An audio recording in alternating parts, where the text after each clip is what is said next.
Florence Pugh, there's been a lot of talk about the stunts and all that. Can you tell us when you found out that she was going to be jumping off that massive roof? How did you feel about that? You're going, what the hell?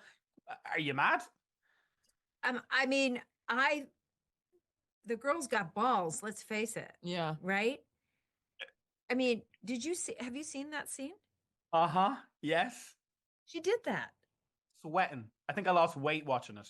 Yeah, totally. Yeah. You know what she told me? She said she would have to take this huge nap after when they were working. Right, Yeah. yeah. I think in order to get her body and her mind, I hope she doesn't mind me saying this, into the frame of mind to be able to take that leap, she really had to zen out.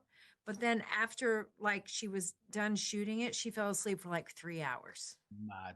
Wow. Mad. Miles, you've some pipes on you as well. My God, your voice is incredible too. Appreciate that. What was that like, being able to do both, act and you're singing when you're on it? Like, could you see it, Jack? Were you in awe as well watching him? Yeah, my jaw hit the ground every time. Yeah. Phenomenal talent, this guy, man. It's honest to God, like that's the when I walked out, I was like, oh my God, your voice is incredible. Not fair, is it? Yeah. Oh God. Oh, I love Ireland. Gosh, maybe it's been a couple of years now. When we did the last duel, we felt like 3 years or whatever it was. So yeah, and then we got we ended up staying there because of COVID actually, and I got to spend some time and just hang out, which was amazing. But it's like, God, I would love to go back. Maybe take the kids back this summer. Like maybe that's the move, is to go back to. I love it. I do. I really love Ireland.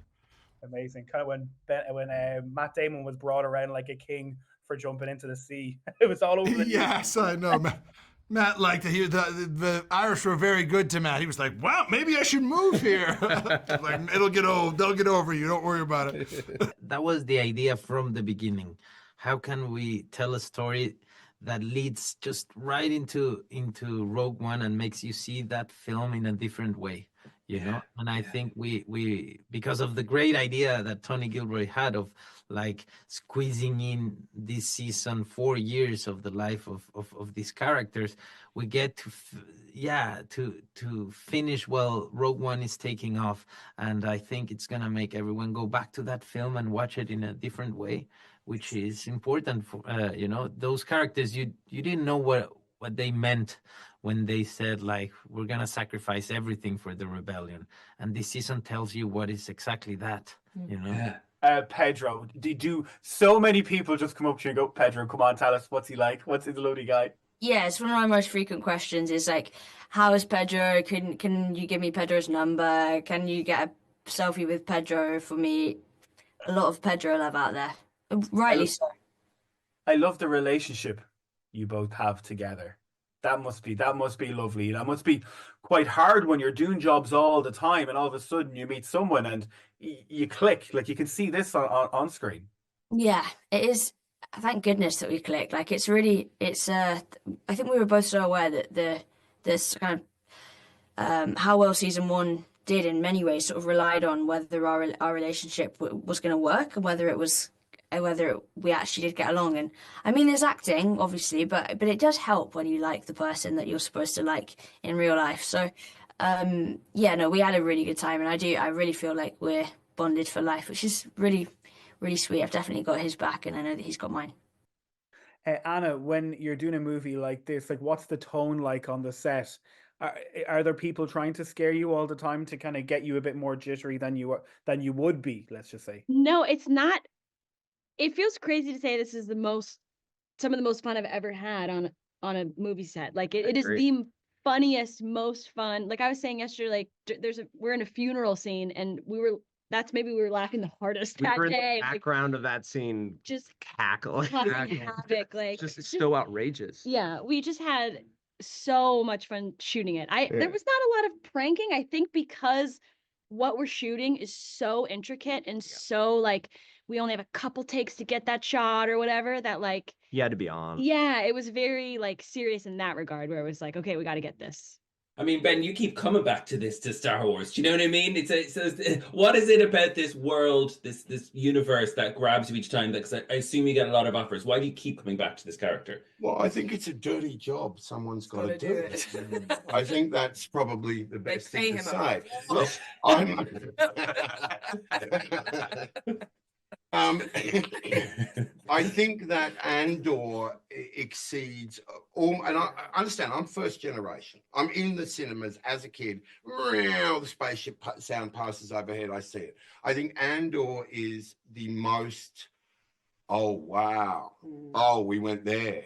I think Tony Gilroy is someone I have enormous respect for, but I adore the Star Wars world, and I am delighted to. I mean, I built the Death Star.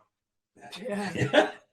And if I'd have known if I'd known I was to build the Death Star, You don't. and this is how we built the Death Star in part. Yeah. Because you said that, like, does that mean like that you were filthy every day with blood and God knows what else, swamp and all that? Can you feel a bit about that? What did that smell like? Was it as gross as I kind of think it would be? I gotta tell you, my housekeepers in our hotel room probably were like, "What is she doing in this bathtub? What is going on?" But yeah, no, the smell was.